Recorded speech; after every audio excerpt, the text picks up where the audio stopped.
time. Well, thank you for making time, Excellency. You were born, obviously, when I became a politician. And I have been a sort of peace activist. And during which time I learned from Germany a lot. And particularly, I am keen to learn about the Franco-German reconciliation and how it happened and how your former leaders, including your grandfather, did to make it happen. I think the basis for reconciliation needs to be a joint understanding of history, a common understanding of what happened, of responsibilities that come from that, but an understanding that is not rooted in finger pointing, but rather a willingness to draw joint lessons from that. Especially important for reconciliation is education and youth. And there needs to be a bottom-up process where younger generations need to be the first to make that move. And German Franco reconciliation after World War II was made possible by bold political leadership of Adenauer and his contemporaries on the French side, and a willingness that never again the atrocities of the past should repeat. I suppose that your grandfather and former leaders there's some oppositions by the people. How are they able to overcome those oppositions? Indeed, reconciliation between Germany and France, but in particular between Germany and Poland, were not always universally popular.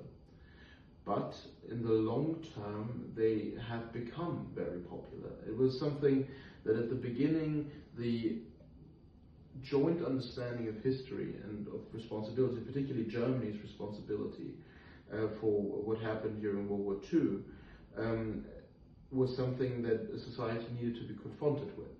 And to do so, it needs courage and it needs leadership on behalf of the politicians doing this process. So yes, indeed, whilst it was not always universally popular, it was something that most actors at that time saw as worth it and as something worth striving for, and hence they were willing to risk political capital on it.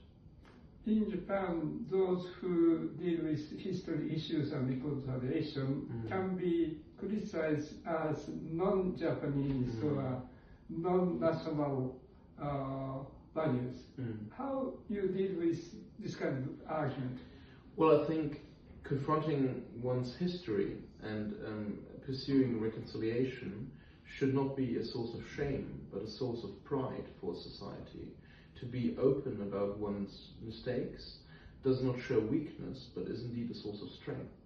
And hence, from a German perspective, our modern German identity is built also on taking pride in facing our own mistakes, and with that building friendships with our European neighbors.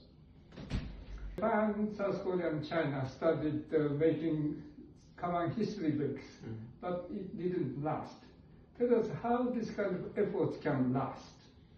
I think it's important that the political will that underpins such projects lasts. School book commissions are very important because they establish codified memory, right?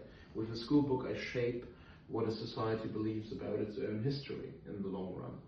And so there needs to be long-term political will. It's not a one-off thing, but a long-term commitment to these joint projects. I think the wisdom and political leadership of Germany, France and the UK is very important at a time when President Trump is making different approaches. And Japan should be more equipped to support you. How this kind of uncertainty and volatility of the time, how we should cope with this world trend now? I mean, that's a very good question. I think indeed our system of liberal democracy is under great systemic pressure, and I think our response to that should be rooted in strengthening the alliances that we have in Europe, but also between European liberal democracies and the Indo-Pacific. I think Japan is one of our foremost allies in the region, and we should try to deepen our trade relations, our military and security relations, and insulate us from a lot of the problems that exist today. Thank you so much. I admire your leadership and their long future for the leadership to lead the whole world. Well, thank you, Excellency, for your work. I very much appreciate that. Thank you very much.